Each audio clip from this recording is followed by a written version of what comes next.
அனைவருக்கும் வணக்கம். பக்தி டோசை சேனலின் கேள்வி பதில் பதிவிற்கு உங்கள் அனைவரையும் அன்புடன் வரவேற்கிறோம். இன்றைக்கான கேள்வி, சித்தர்களின் சிறப்புகள் என்னென்ன? சித்தர்கள் குருவாக இருந்து நமக்கு வழிகாட்டுபவர்கள். நாம் வணங்கும் இறைவனை விட ஒரு படி மேலானவர்கள் அப்படின்னு கூட நம்ம சொல்லலாம். இதுக்கு உதாரணமாக குரு சரித்திரத்தில் இருக்கும் ஒரு கதையை நம்ம தெரிஞ்சுக்கலாம். ஒரு சீடன் குருவுக்கு பணிவிடை செய்ய தயார் அப்படின்னு சொல்லி ஒரு குரு கிட்ட வந்து உட்கார்றாரு. அந்த குரு அவரை டெஸ்ட் பண்ணணும் இல்லையா, இவன் தகுந்த சீடன் தானா அப்படிங்கிறது. அவர்கள் கொடுக்க வல்ல விஷயங்களை தெய்வங்கள் கூட கொடுக்க தயங்குவார்கள் அப்படின்னு தான் நம்ம சொல்லணும். ஏன்னா நம்ம வாழ்க்கையில் நடக்கிற ஒவ்வொரு விஷயத்துக்குமே நமக்கு வழிகாட்டியாக இருந்து தேவையான விஷயங்களை நமக்கு கிடைக்க செய்து நம்ம வாழ்க்கையில் நம்மளை உயர்த்துவார்கள். இதுதான் சித்தர்களின் பெரும் சிறப்பு. அப்படி நம்பி அந்த சீடன் குரு கிட்ட வந்து உட்கார்றாரு. அதை டெஸ்ட் பண்ணுறதுக்காக குரு சின்ன சின்ன வேலைகளை அவர்கிட்ட முதல்ல செய்ய சொல்கிறாரு. அவரும் முகம் கோணாமல் செஞ்சு முடிக்கிறாரு. அதுக்கப்புறமா ஒரே ஒரு மாட்டை அனுப்பி மொத்தமாக அதை வயலில் வந்து மேய்ச்சிட்டு வரணும் அப்படின்னு சொல்லி ரொம்ப தூரத்துக்கு அனுப்பி விடுறாரு. ஆனால் காலையிலேருந்து சாயங்காலம் வரைக்கும் இவருமே எதுவும் சாப்பிடாம அங்கே தான் இருக்கணும், அந்த மாட்டோட கண்காணிப்பை பார்த்துட்டு இருக்கணும் அப்படிங்கிற மாதிரி சில கண்டிஷன்ஸும் கொடுக்குறாரு. அதுபடியே அந்த சீடனும் தினமுமே வந்து வேலை செஞ்சுட்டு வராரு. இப்படியே போயிட்டுருக்கு. நம்ம சித்தர் ரொம்பவே ஆச்சரியப்படுறார். இவன் கடினமான வேலையை சொன்னாலுமே வந்து முகம் கோணாமல் செய்து முடிக்கிறானே அப்படின்னு சொல்லி போயிட்டுருக்கு. இப்படியே நடந்துட்டுருக்கும் போது வயதாகுது நம்ம சித்தருக்கு. அவர் என்ன பண்ணுறாரு அப்படின்னா, நோய்வாய்ப்பட்டவர் போல அவர் வந்து காட்சி கொடுக்க ஆரம்பிச்சிடுறாரு. அதுவும் ஒரு கொடிய நோய் அவருக்கு வந்தது போல அவர் படுத்த படுக்கையாக படுக்கிறாரு. இது எல்லாமே அந்த சீடனை டெஸ்ட் பண்ணுறதுக்காக மட்டுமே. அவனுடைய நம்பிக்கையும் பணிவிடைத்தன்மையும் எந்த அளவுக்கு இருக்குங்கிறத பார்க்குறதுக்காக எந்திக்கவே முடியாத ஒரு கொடூரமான நோயில் அவர் இருக்கிற மாதிரி படுத்துக்கிறாரு. இந்த நிலைமையில கூட பல பேர் வந்து அந்த சீடன்ட்ட சொல்கிறாங்க, பாரு உன் குரு இப்படி ஆயிட்டாரு, இன்னுமா நீ அவரை நம்பிட்டு இருக்க, இதுக்கு மேலே அவர் உனக்கு என்ன செய்ய போகிறாரு, கொஞ்ச நாளில் அவர் இறந்துடுவார் அப்படின்லாம் சொல்கிறாங்க. எதையுமே காதில் வாங்காமல் அதே அன்புடனும் பாசத்துடனும் அந்த குருவிற்கு சீடன் வந்து பணிவிடை செய்கிறாரு.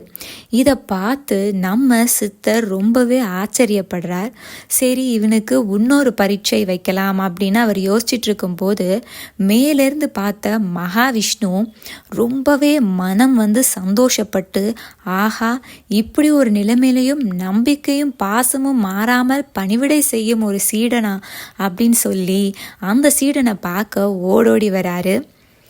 இதை பார்த்து அந்த சீடன் ரொம்பவே ஆச்சரியப்படுறாரு. அவர் கண்ணெலாம் கலங்குது. அவர் மகாவிஷ்ணுவை பார்த்து சொல்கிறாரு, விஷ்ணுவே, உங்களை வர வைக்கிறதுக்கு நான் என்ன புண்ணியம் பண்ணின்னு எனக்கு தெரியலையே. நான் அப்படி உங்களுக்கான எந்த விஷயத்தையும் செய்யலை, உங்களுக்கான பூஜை முறைகள் நான் செய்யலை, பணிவிடைகள் செய்யலை, உங்களுக்கான மந்திரங்களை நான் சொல்லலையே. ஆனால் இந்த பாவிக்கு முன்னாடி நீங்கள் எப்படி காட்சி கொடுக்குறீங்க அப்படின்னு சொல்லி கண்ணீர் மல்க கேட்குறாரு. இதை பார்த்து மகாவிஷ்ணு சொல்கிறாரு, உன்னுடைய குருவுக்கு செய்த பணிவிடையை பார்த்து நான் ரொம்பவே சந்தோஷப்பட்டு உன்னை பார்க்கறதுக்காக வந்திருக்கேன் அப்படின்னு சொல்லி சொல்கிறாரு. அந்த சீடனுக்கு ரொம்பவே சந்தோஷமாக இருக்குது. மேலும் நம்ம மகாவிஷ்ணு சொல்கிறாரு, இறைவனாகிய எங்களை விட குருமார்களாகிய இந்த சித்தர்கள் வந்து மேலானவர்கள் அப்படின்னு சொல்கிறாரு. அவங்களுக்கான செய்த பணிவிடைகள் எல்லாமே எங்களையே சேரும். அதனால் உன்னுடைய குருவுக்கு நீ செய்த பணிவிடை மூலமாக எங்களுக்கும் நீ பணிவிடை செஞ்சுருக்க. இது நான் ரொம்ப சந்தோஷப்பட்டு உனக்கு ஒரு வரம் தரலான்னு வந்திருக்கேன் அப்படின்னு சொல்லி மகாவிஷ்ணு சொல்கிறாரு. அப்போது சீடன்ட்ட மகாவிஷ்ணு கேட்குறாரு, உனக்கு என்ன வேணுமோ கேளு, நான் அதை கண்டிப்பாக தரேன்னு சொல்கிறாரு. நம்ம சீடன் என்ன சொல்லியிருப்பாருன்னு நினைக்கிறீங்க? நம்மளாக இருந்தால் நிச்சயமாக ஏதாவது கேட்டிருப்போம் இல்லையா? ஏன்னா நம்ம வாழ்க்கையில் நிறைய கஷ்டங்களை அனுபவிச்சிட்ருக்கோம். ஆனால் அந்த சீடன் அப்பவும் கூட மனம் தளராமல் என்ன சொல்கிறாரு அப்படின்னா, என் குருவே எனக்கு தேவையான அனைத்தையும் கொடுக்க வல்லவர், அதனால் நான் எதுவும் உங்களிடம் கேட்க விரும்பவில்லை, நீங்கள் சொன்னதுக்கு ரொம்பவே நன்றின்னு சொல்லி என்னுடைய பணிவிடைக்காக குரு காத்து கொண்டிருப்பார், நான் போய் வருகிறேன்னு சொல்லி விஷ்ணு கிட்ட விடை பெற்று கொண்டு மறுபடியுமே அந்த சீடன் குருவுக்கு பணிவிடை செய்ய போயிடுறாரு. எப்படிப்பட்ட நம்பிக்கை அவர் குரு மேலே வச்சிருக்காரு பார்த்தீங்களா? அதை போலவே நாமும் நம்ம குருவிடம் முழு நம்பிக்கையுடனும் மன தைரியத்துடனும் என்னுடைய குருவே எனக்கு எல்லாத்தையும் தர வல்லவர், வேறு யாரிடமும் நாம் எதையும் கேட்க தேவையில்லை அப்படிங்கிற மனப்பான்மையோட சேவை செஞ்சுட்டு வரணும், அதாவது வணங்கிட்டு வரணுங்க. இந்த கதையோட முடிவு என்ன அப்படின்னா, இந்த அளவுக்கு நம்பிக்கை வைத்திருந்த அந்த சீடனுக்காக குரு என்ன பண்றார் அப்படின்னா, தன்னுடைய இளமையான தோற்றத்திற்கு மீண்டும் வராரு. வந்து அந்த சீடனுக்கு தேவையான அறிவு, ஞானம், செல்வம் சொல்லி இந்த உலகத்தில் அவர் வாழ்றதுக்கு தேவையான எல்லா வசதிகளையுமே அவருக்கு செஞ்சு கொடுத்து அவர் வாழ்க்கையை உயர்த்துறார். இதுதான் அந்த கதையின் முடிவு. அற்புதமான கதை இல்லையா? இதிலிருந்தே நம்ம சித்தர்கள், அதாவது குருக்களுக்கு செய்யும் சேவை எவ்வளவு புனிதமானது அப்படிங்கிறத நம்ம தெரிஞ்சுக்கிட்டோம்.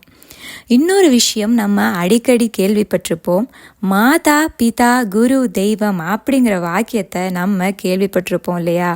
யாராவது தெய்வத்தை ஏன் கடைசியில் வச்சிருக்காங்க அப்படின்னு சொல்லி யோசிச்சிருக்கீங்களா? அந்த விஷயத்தை நம்ம இன்னைக்கு தெரிஞ்சுக்கலாம். நம்ம மகாவிஷ்ணு அந்த சீடனுக்கு சொன்னதை போலவே நம்ம தாய், தந்தை மற்றும் நம்ம வாழ்க்கைக்கு வழிகாட்டியாக இருக்கும் குருக்கள் அல்லது சித்தர்களுக்கு முழு மனத்துடனும் நம்பிக்கையுடனும் நம்ம வாழ்க்கையில் நம்ம பணிவிடை செய்யணுங்க. அப்படி நம்ம செய்கிற பணிவிடை எல்லாமே அந்த இறைவனையே போய் சேர்கிறது. அதனால தான் இந்த 3 பேர் மூலமாக நம்ம இறைவனை, அதாவது தெய்வத்தை சுலபமாக அடையலாம் அப்படிங்கிறத உணர்த்துறதுக்காகத்தான் மாதா பிதா குரு தெய்வம் அப்படின்னு சொல்லி வச்சிருக்காங்க. இன்னைக்கு சித்தர்களின் சிறப்புகள் என்ன அப்படிங்கிறது உங்கள் எல்லாருக்கும் புரிஞ்சிருக்கும் அப்படின்னு சொல்லி நான் நம்புகிறேன். நம்ம வாழ்க்கையிலேயே நம்ம அதிகமாக வணங்கும் சித்தர்கள், அதாவது சித்தர்னு சொல்லணும் யார் அப்படின்னா சாய்பாபா இல்லையா? அவரை எல்லாரும் விரும்பி வணங்குறோம். மற்றும் கணக்கன்பட்டி பழனிசுவாமி ஐயா அவர்களையும் விரும்பி வணங்குறோம் இல்லையா? இவங்களுமே சித்தர்கள் தான். நம்ம எல்லாருமே நம்ம கஷ்டகாலத்துலையும் சரி, ஒரு சந்தோஷமான விஷயங்கள்லையும் சரி, நம்ம இவங்கெல்லாம் நம்ம கூட இருக்கிறத உணர்ந்திருப்போம் இல்லையா? நமக்கு உணர்த்தியிருப்பாங்க. அதுதாங்க பெரும் சிறப்பு. நம்ம கையை பிடித்து கொண்டு நம்ம வாழ்நாள் முழுதுமே நம்ம இன்ப துன்பங்களில் கூட இருந்து வழிகாட்டுறவங்க சித்தர்கள். சித்தர்களின் மேன்மைகள் இன்னுமே நிறையவே இருக்கு. இன்னைக்கான வீடியோ உங்க எல்லாருக்குமே புரிஞ்சிருக்குன்னு சொல்லி நான் நம்புறேன். மறக்காம லைக் பண்ணுங்க, ஷேர் பண்ணுங்க, சப்ஸ்கிரைப் பண்ணிக்கோங்க உங்க சேனல் பக்தி டோசேஜ்.